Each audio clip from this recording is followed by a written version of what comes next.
Hello! Oh, really good to see you guys. And I must apologise for not putting a video up for ages.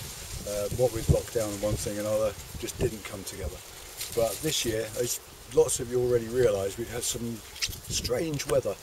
We've had late frosts in April and May, we've had heat waves, we've had floods, we've had it too dry, we've had droughts.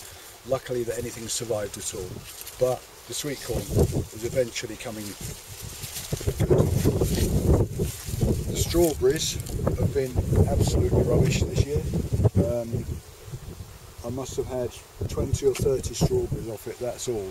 So, and these are all first year plants, so I've got some runners into there, so hopefully we get a decent season next year, then maybe we'll get a decent crop. The rhubarb has been fantastic though. Lots of people have had rhubarb gone to flower, gone to seed. This one hasn't. But if you do have a big seed head, flower head coming up out of your rhubarb, just chop it off, otherwise when the flower dies, your rhubarb dies. So that's all good there. Asparagus has been pretty good actually. And if you notice, actually I've got a, down here, I don't know if my camera can pick that up. It's still got some baby asparagus coming through, which is a bit unusual. But you'll notice on asparagus that you get these lovely berries.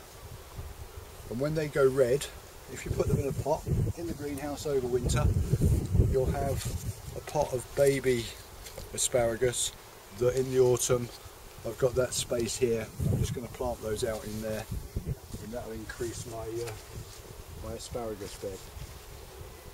Don't tend not to pick asparagus after the middle of June.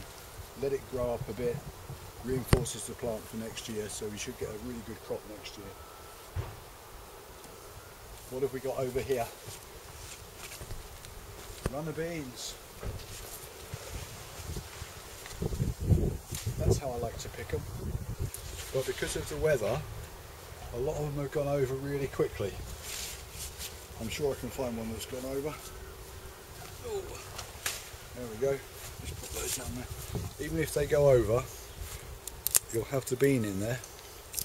And if you just take the beans out, you can cook those as you would any other bean, red kidney beans or whatever. They're fantastic in chilies and they freeze really well. So you can, time consuming, but just get the beans out and that gives you an extra crop. Realise that I've been weeding for the past couple of days. The weather that we had and then the rain, the weeds just went silly. Look at these fantastic parsnips though. We're going to have parsnips in the winter. The beetroot has been strange this year. It all came up, didn't have a problem germinating, and then it just stopped. So beetroot's not been that good, but we've got white beetroot over here. And I only planted that maybe 4 weeks ago and that's ready now, so that's the early planting, that's the later planting, so it's all to do with the weather. One thing I have noticed is if you grow marigolds, people tell me that they're good for keeping aphids off. I grew French marigolds last year, didn't seem to work. I've got African marigolds this year and I've got some in the middle of my runner beans. I've had no black fly on the runner beans at all. Now that might be a coincidence because of the weather, I don't know, but I can recommend it. Peas early on, absolute rubbish. So I've got another row of peas in here, another row of peas in there. Maybe we'll get some late ones, I don't know. I've grown this for the first time this year, it's called amaranth. Comes from West Indies I think, or West Africa. It's also called callaloo. I'm growing it as an ornamental plant. There's a couple of people on the site who have had some and they've eaten it and it's really good, but it does, if you use it as spinach, and if you do sagaloo out of it, you'll get red potatoes. So carrots early on, absolute rubbish, so I've planted a couple of planters there. I've got white carrots on the left, black carrots on the right. They seem to be doing okay now, and I've got some baby carrots just coming off in there. Red cabbages haven't been too bad. That's quite a nice one.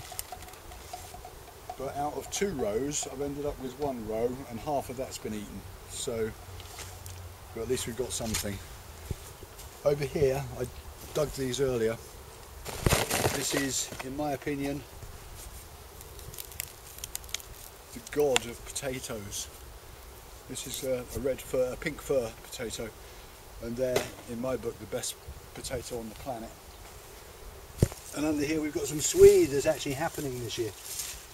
But you'll notice all this whitefly coming off your swedes. So the swedes are looking okay. Purple sprouting here for later on in the winter, that's looking okay. And I've got some Brussels sprouts here that are also okay. Leeks, I didn't think we're going to make it this year, but we've got 3 varieties of leeks. I think it's a Bulgarian giant leek, that one. So we'll see what that does. Other cabbages, total rubbish, haven't done anything. And I've replanted some little lettuces in there just to see if we can bring them on. The apple tree that was dead was doing okay. Had about 50 kilos of apples off that last year, so that was nice. And in here, yesterday when I came down, I had 9 perfect little gem lettuces. This morning I've got 8. The lettuce has disappeared overnight. Over here I had 6 cos lettuce. Now I've got 2. So a slug got in there, or a snail got in there overnight, and it's decimated it completely. Well, not completely, because I've still got some good ones, so that's not so bad. Have a little quick look in the greenhouse. All the winter stuff works okay. That's my elephant garlic, that's split, but lovely size, and the onions were really good, and I had a really good crop of broad beans, so all the overwintering stuff was really good. These are one of my favourite vegetables. It's the most beautiful little cucumbers, and you can just eat those as they are. But I'm sure my camera woman will appreciate that. Tomatoes, got some, but these are the first 2 that have got ripe. I've got some really lovely ones there. These are called Gigantimo, those ones. But they're not ripening up at all. I've got one little tiny Tigerella. That's the first ripe tomato. And I was going to just show it to you, but it came off in my hand. So there you go. Cucumbers over here. These have now started. That's not bad. These are all Telegraph varieties, so that's the one that you normally buy in the shops. And there's like 1, 2, 3, 4, 5, 6, 7 just on there, all ready to pick now. We've got some aubergines that are coming on quite nicely, so I'm quite happy with those.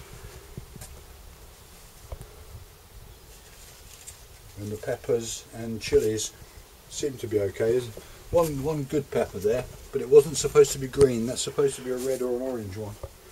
But hey. And here, lots of people like to grow avocados, and they stick them with bits of wood. What do you call them? Cocktail sticks. And you put it in a glass of water, and the root comes out, and then you replant it.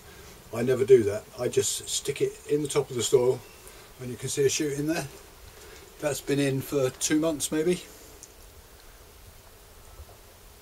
Now I brought that avocado back from Spain last year. Didn't do anything with the pip, but just stuck it in a couple of months ago. This is another one that I brought back from Spain at the same time, and that's 6 months old. So sometimes you can just stick it in a pot. Well, not sometimes, all the time.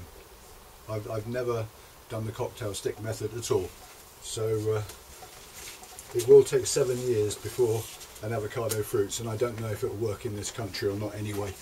So and here we've got a coconut that somebody gave me. I don't know if it's going to grow or not, but it's stuck in the pot, so we'll see. So that's really about it at the moment. Oh, there's another Tigerella there that's coming. So it gives you a bit of an update on what's happening. I'll try not to leave it so long next time, but if you want me, I'll be under the pirate flag.